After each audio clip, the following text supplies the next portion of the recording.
guys, welcome to Bangladesh. Hello friends, இன்றைக்கி நம்ம பார்க்க போகிறது ஜாப்பனீஸ் அனிமே சீரீஸ்னு the water magician season 1 episode 1 தான் இன்னைக்குள்ள வீடியோவில் பார்க்க போகிறோம். இந்த அனிமே ஒரு isekai anime and normal isekai anime மாதிரி போகாமல் இந்த அனிமேவை கொஞ்சம் டிஃப்ரெண்ட்டாக எடுத்து வச்சிருந்ததுனால எனக்கு one of the favourite anime அப்படின்னு சொல்லலாம். அண்ட் இதில் நிறைய சீக்ரெட்ஸும் இருக்கும். சரி வாங்க நம்ம இன்னைக்குள்ள கதைக்குள்ளே போகலாம். இன்றைக்கி நம்ம பார்க்க போகிறது த வாட்டர் மெஜிஷியன் சீசன் 1 எபிசோட் 1. இப்போ ஃபஸ்ட் எடுத்த உடனே வேற ஒரு வேர்ல்டை தான் நமக்கு காமிக்கிறாங்க. நம்ம ஹீரோ அந்த இடத்துல இருந்து இது என்ன இடம் அப்படிங்கிற மாதிரி புதுசாக எழுந்திரிச்சு வந்து தான் நடந்து வந்துட்டு இருக்கேன். இந்த இடத்துல டைலாக்ஸ் எதுவுமே தெரியாது. ஸோ நீங்கள் பார்த்தே தான் புரிஞ்சுக்கிற மாதிரி தான் இருக்கும்.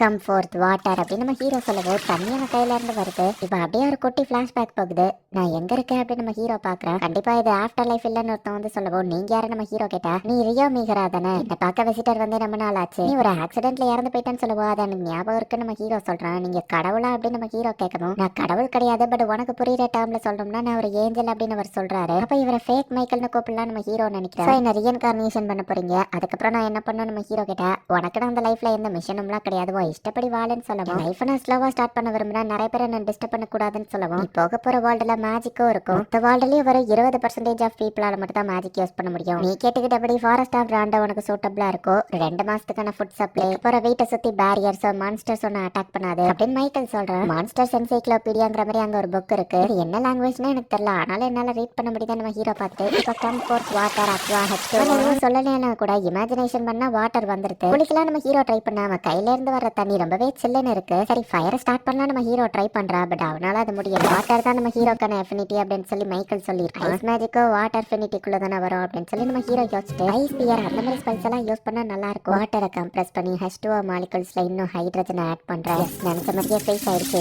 நல்ல கெமிஸ்ட்ரி கிளாஸ்ல படிச்சதையும் மறக்கலாம் நம்ம ஹீரோ யோசிச்சுட்டு இப்போ லென்ஸ் மாதிரி சூரிய ஒளியை யூஸ் பண்ணி தீயா வர வைக்கிறான். சூடான தண்ணியில ஒரு வழியா நம்ம ஹீரோ குளிச்சு ஃபர்ஸ்ட் டேவை கம்ப்ளீட் பண்றான். மேஜிக் லைஃப் ரொம்ப ஈஸியாக்குதே நம்ம ஹீரோ. அடுத்த நாள் அங்க இருக்கிற சாப்பாடு சாப்பிடும் போது வெறும் 2 மாசத்துக்கு தான் ஃபுட் இருக்கும். அதுக்கப்புறம் என்ன பண்றது, பேரியருக்கு வெளியே போய் நானே தான் ஹண்ட் பண்ணி சாப்பிட்டாகணும். ஸோ அட்டாக் மேஜிக் எல்லாம் இப்பவே ப்ரிப்பேர் பண்ண நம்ம ஹீரோ ட்ரை பண்றோம். வாட்டர் மேஜிக் யூஸ் பண்ணி அட்டாக் பண்ணாத அந்த அளவுக்கு ஃபாஸ்டா இல்ல, வாட்டர் ஜெட் அப்படின்னு சொல்லி திரும்ப நம்ம ஹீரோ ட்ரை பண்றோம். அது இதுவும் அட்டாக் பண்ற அளவுக்கு அந்த அளவுக்கு ஒன்றும் ஃபோர்ஸா இல்ல. மேஜிக்னு எப்படி யூஸ் பண்ண நம்ம ஹீரோ கேட்டப்போ எல்லாம் இமேஜினேஷன் தான் அப்படின்னு அவர் சொல்லியிருப்பாரு. திரும்ப நம்ம ஹீரோ பிராக்டிஸ் பண்ணி பார்த்துட்டு இருக்கான். ஐஸ் மேஜிக் யூஸ் பண்ண மாதிரியே தண்ணியை ஹீட்டாவோ ப்ரொடியூஸ் பண்ண நம்ம ஹீரோ கத்துக்கிட்டான். இப்போ தண்ணியை ஃப்ரீஸ் பண்ணாம டைரக்டா ஐஸ் பியரையே கொண்டு வரதுக்கு நம்ம ஹீரோ ட்ரை பண்றான். லேண்ட்ஸ் நம்ம ஹீரோ அட்டாக் பண்ண வாட்டர் போன டிஸ்டன்ஸ்க்கு கூட ஐஸ் போக மாட்டேங்குது. அந்த ஐஸ் கிரியேட் ஆகிறதுக்கே ஒரு டைம் எடுக்கு. இதை வச்சுட்டு ஃபாஸ்டா அட்டாக் பண்ண முடியாதுன்னு திரும்ப திரும்ப திரும்ப திரும்ப நம்ம ஹீரோ பிராக்டிஸ் பண்ணிக்கிட்டே இருக்கு. நான் ரொம்பவே டயர்ட் ஆயிட்டேன். என்கிட்ட இருக்கிற மானா எல்லாம் ஒரு வேளை காலி ஆயிடுச்சோ அப்படின்னு நம்ம ஹீரோ யோசிக்கிறேன். சன்செட் ஆனதுக்கு அப்புறம் சூரிய ஒளி இல்லாம லென்ஸை வச்சு ஃபயரை வர வைக்க முடியும். அன்னைக்கு நைட் நம்ம ஹீரோ ஹீட் எதுவும் இல்லாம தூங்குறான். இப்படியே பல நாட்கள் கலந்து போகுது. இன்ஸ்டன்டா ஐஸை ஃபார்ம் பண்றதுக்கு நம்ம ஹீரோ கத்துக்கிட்டான். இப்ப பேரியரை விட்டு வெளியே போய் ஃபுட்டை தேடலாம் அப்படின்னு நம்ம ஹீரோ போறான். அங்க வெட்டுறதுக்காக இருந்த ஒரு கத்திய ஸ்பியர் மாதிரி ஒரு குச்சியில கெட்டி வச்சு அந்த மொத்த இடத்தையே தேடிட்டு இருக்கும் போது தீப்பொறிய வர வைக்கிற மாதிரி நம்ம ஹீரோக்கு ஒரு கல்லு கிடைக்குது. அப்ப பின்னாடி பார்த்தா ஒரு பெரிய போர் வந்து நிக்குது. இது லெசர் போர். அந்த புக்ல நம்ம ஹீரோ பார்த்ததுலயே இதுதான் வீக்கஸ்ட் மான்ஸ்டர். நம்ம ஹீரோ அப்படியே நின்னுட்டு இருக்கான். ஜஸ்ட் மிஸ்ல நம்ம ஹீரோ ஜம்ப் பண்ணி தப்பிக்கிறான். இந்த வேர்ல்டுல என்கிட்ட மேஜிக் இருக்கு, என்னாலயும் ஃபைட் பண்ண முடியும் அப்படின்னு அது ஓடி வரும்போது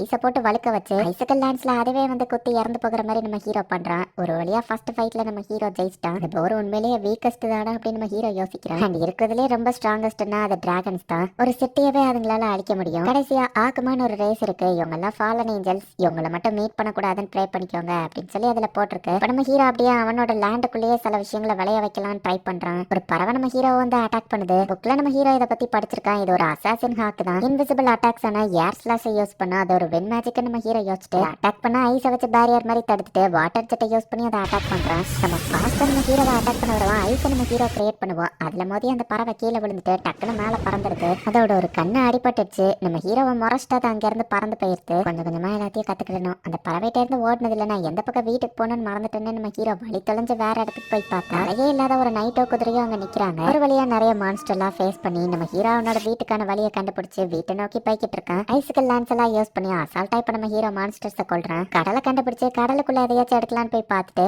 பெரிய ஆக்டோபஸ்ட இருந்து ஜஸ்ட் மிஸ்ல நம்ம ஹீரோ தப்பிக்கிறான். வாட்டர் ஜெட்டை வச்சு இப்ப நம்ம ஹீரோவால பாறையவே கட் பண்ண முடியுது. மேஜிக்கை பிராக்டிஸ் பண்ணி இப்ப நம்ம ஹீரோ ரொம்பவே அட்வான்ஸ்ட் ஆயிட்டான். தலையே இல்லாத அந்த நைட்டை வந்து டுல்லான் அப்படின்னு சொல்லுவாங்க. நைட்டு ஃபுல்லா நம்ம ஹீரோ அந்த மான்ஸ்டர் கூட வந்து ஃபைட் பண்ணி ட்ரைனிங் மாதிரி எடுத்துக்கிட்டு இருக்கான். அந்த மான்ஸ்டர் நம்ம ஹீரோ கூட ஸ்வாட வச்சு ஃபைட் பண்ணிட்டு இருக்கு. ஐஸ் மேஜிக் வச்சு நம்ம ஹீரோ ஷீல்டு மாதிரி அப்பப்போ ப்ரொடெக்ஷனும் பண்ணிக்கிறான். ஃபைனலி இன்னைக்கும் நான் திரும்ப தோத்து கீழே தான் கிடக்குறல்ல, பட் டெய்லி நான் இந்த இடத்துல நைட்டு வந்து ட்ரைனிங் எடுக்கிறது இன்னும் ஸ்ட்ராங் ஆகிறதுக்கு தான். நம்ம ஹீரோ பார்த்தா அந்த டுல்லான் வந்துட்டு அதோட ஸ்வாட தண்ணி மாதிரி மாத்தி அதுக்கப்புறம் ஐஸா மாத்திட்டு அதை நம்ம ஹீரோட்ட கொடுக்கு. ஸோ இந்த டெக்னிக்கை என்ன மாஸ்டர் பண்ண சொல்றீங்களா? நம்ம ஹீரோவோ சரின்னு அந்த கத்தியை வாங்கிக்கிறேன். பட் நார்மல் ஃபைட்ஸ்ல நம்ம ஹீரோ அந்த ஸ்பியரை தான் இன்னும் யூஸ் பண்ணிட்டு இருக்கான். அடிவாங்க அந்த அசாசின் ஹாக் திரும்பவும் வருது. இது என்ன எவால்வ் ஆயிடுச்சா? ஏன் பிளாக்கா இருக்குன்னு நம்ம ஹீரோ பார்க்கலாம்.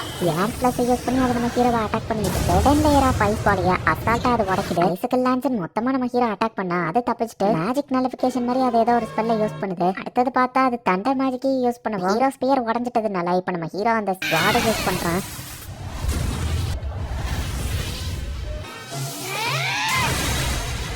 அது கழுத்துலயே நம்ம ஹீரோ ஸ்வாட கொத்திடுதான். ஸோ அந்த பறவையும் கீழே விழுது. ஸ்வாட எடுக்கிறதுக்கு நம்ம ஹீரோ போறான். கண்ணை நான் காயப்படுத்திட்டேன், பதிலுக்கு நீ என்ன பழி வாங்கணும்னு இவ்வளோ ஸ்ட்ராங் ஆகி வந்திருக்க. பட் நானுமே ஸ்ட்ராங் ஆயிருக்கேன். உன்னை மீட் பண்ணது நான் க்ரோ ஆகிறதுக்கும் ஹெல்ப் பண்ணியிருக்கு. என்ன பழி வாங்க ரொம்பவே எவால்வ்லாம் ஆயிருக்க. உன்னோட ஹார்ட் ஒர்க்குக்காக உன்னை வழியே இல்லாம கொள்றேன் அப்படின்னு சொல்லி நம்ம ஹீரோ அந்த கத்தியை எடுக்கிறான். இப்போ ஒரு டிராகன் மேல பறந்து வந்துட்டு இருக்கு. நம்ம ஹீரோ வீட்டுக்கு போயிட்டு இருக்கும்போது அந்த டிராகன் நம்ம ஹீரோவை மீட் பண்ணுது. ஹியூமன் அது கூப்பிடுவோம். உங்களால பேச முடியுமா நம்ம ஹீரோ கேட்டா. டெலபதி யூஸ் பண்ணி ரொம்ப நாள் ஆச்சு, பரவாயில்ல இன்னும் அது ஒர்க் ஆகுது. இவால்வான ஒரு அசாசின் ஹாக்கிங் வந்துச்சா பாத்தியான்னு கேட்கவும் உங்களோட பெட்டா இல்ல எதுவுமா அங்க ஃபைட் பண்ணா அந்த அசாசின் ஹாக் செத்துச்சு நம்ம ஹீரோ சொல்லவும் அதையே ஒரு நார்மல் ஹியூமனா இருந்து நீ கொண்டுட்டியா அண்ட் உன்னோட அந்த ஸ்வாடன் கேட்கவும் நம்ம ஹீரோ காமிச்சா ஃபேரி கிங்கே அவர் ஸ்வாட வந்துட்டு கொடுத்துருக்காரா, நீ இம்ப்ரெசிவ் ஹியூமன் தான் அந்த டிராகன் பார்க்கவும். நானும் உங்ககிட்ட சில விஷயங்கள் கேட்கலாமா நம்ம ஹீரோ கேட்கவும் டிராகனும் பதில் சொல்லுது. தூரத்துல டிராகன்ஸ் கத்தவோ சரியான கூப்பிட ஆரம்பிச்சிட்டாங்க. பேசினதை நான் என்ஜாய் பண்ணாம அவன் பேர் என்னன்னு கேட்கவும் என்ன ரியான்னு கூப்பிடுங்க நம்ம ஹீரோ சொல்றேன். என் பேர் லெவின், அப்புறம் மீட் பண்ணலாம் ரியா அப்படின்னு சொல்லிட்டு அந்த டிராகன் கிளம்புது. கொடியே பேசுவேன் நான் எதிர்பார்க்கல நம்ம ஹீரோ பாக்குறேன். அவனோட ஹிடன் ட்ரேட்டை எப்படி நான் பார்க்காம விட்டேன். 10,000 வருஷத்துக்கு முன்னாடி இதே மாதிரி தான் ஒரு பொண்ணு அந்த வேர்ல்டுக்கு அனுப்பி வச்சேன். ரியாவோட ஹிடன் ட்ரேட் அது இட்டர்னல் யூத்தா அப்படின்னு மைக்கேல் பாக்குறான். இந்த இடத்துலயே இந்த எபிசோட்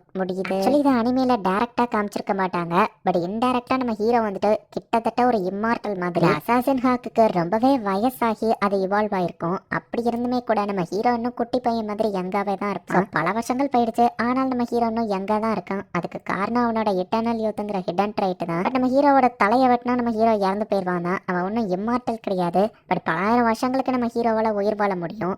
இந்த ஒரு விஷயத்த அனிமேல இன்டைரக்டாவே தான் கதை ஃபுல்லாக காமிப்பாங்க.